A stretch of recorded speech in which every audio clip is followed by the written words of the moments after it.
Throughout the 1970s, official UFO sightings continued, but were largely unremarkable. That is, until the most famous, or infamous UFO sighting in Britain, which took place during Christmas 1980, close to the twin US air bases at Bentwaters and Woodbridge in Suffolk. The bases are bounded by Rendlesham Forest. At almost midnight on Christmas Day, US servicemen on duty at one of the perimeter fences reported seeing strange lights deep in the forest. One of the security policemen on duty that night went to investigate. I turned to Sergeant Steffens and I said, well, what exactly is going on? And he pointed over to the tree line in the woods adjacent to the gate. It appeared to be an aircraft that had crashed, had been downed. It was like it was on fire. And I turned to Bud, I said, well, how long ago did it crash? And he says, it didn't crash. He says, it landed. I got permission from security control to go ahead and proceed off base with at least 2 security policemen. We started to go back down to the logging road, me and one other airman. And we got to the point when we couldn't go any farther with the Jeep. Went up to about the tree line, hovered momentarily, and in a blink of an eye, it was gone. Our concerns were the fact of our careers could be in jeopardy. But how do I explain the report from the East Gate and the 45 minutes in the woods? I mean, I'm going to have to report it. 2 nights later, we were having the annual Combat Support Group Christmas party. We had just finished the main course, and we're getting ready for dessert, and the on-duty flight commander came in, the security policeman, and he was just white as a sheet. And he said, it's back. And we said, what's back? He said, the UFO is back. At that time, I'd pocketed my small microcassette recorder, so I started taking notes, so to speak, on the tape recorder.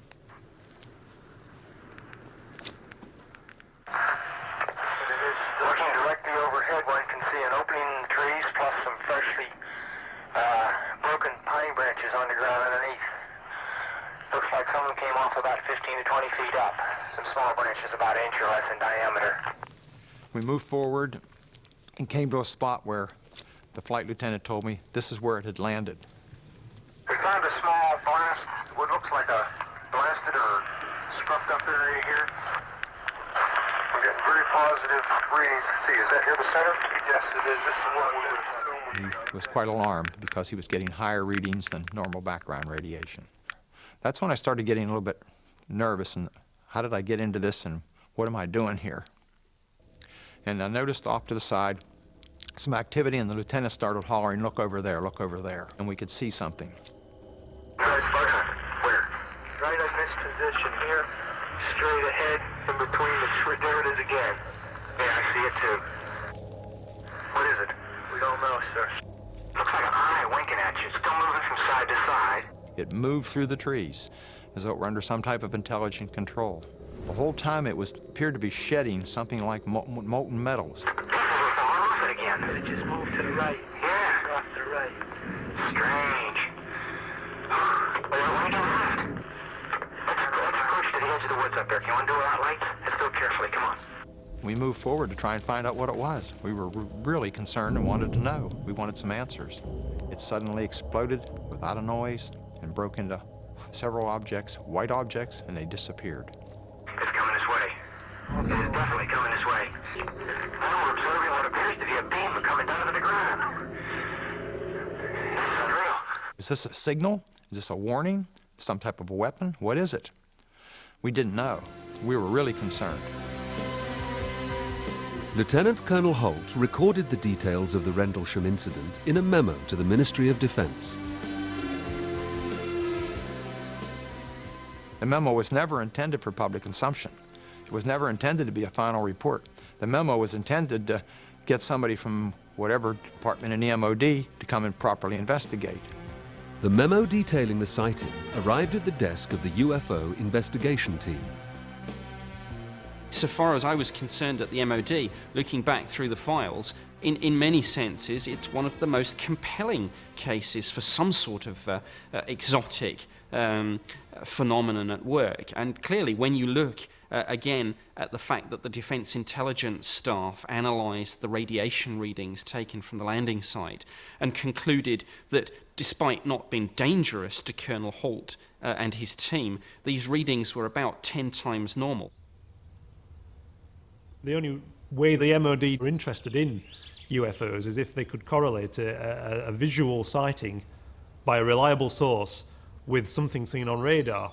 But because they could say that there was nothing on radar at the time, therefore whatever the Americans had reported, they didn't need to take it seriously.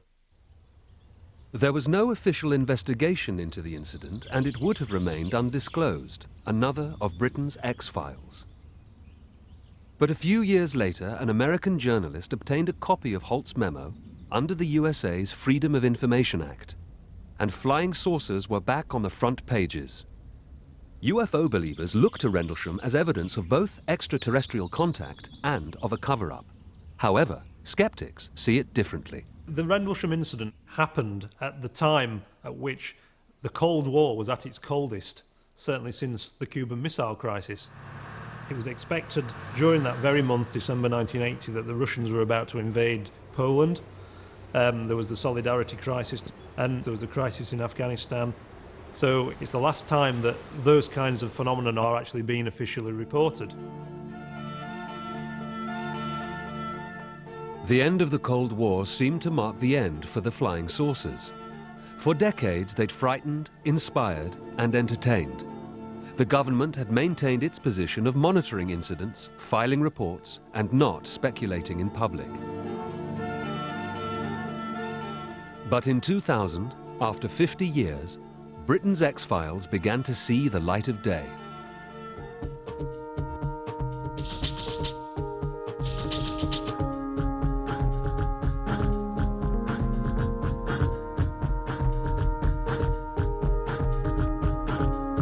After 50 years of looking into possible explanations for UFO incidents, the government has wound down its investigations. So what is its position on the flying saucer debate? What we've said is that there is no evidence to suggest an extraterrestrial explanation for the phenomenon, however, you can't completely discount the idea. Therefore, the department has always said, but of course we keep an open mind on the possibilities. I mean, there was an object in the sky as far as we were concerned. It was unidentified and remains unidentified and unexplained to this day. For 14 years, I kept it quiet because one just doesn't tell people I've seen an unidentified flying object. No explanation really has been given to us by anybody at any time, and we haven't asked. We've just gently been asked to sweep it under the carpet. It didn't happen. That's what they say. We know what we saw. And with the introduction of the Freedom of Information Act in Britain, the remainder of the MOD's files on flying saucers will finally be made available for all to see. There are around 190 files that are sitting in the MOD archive waiting for release. I look forward to 2005, when we'll get to see what is really in Britain's X-Files.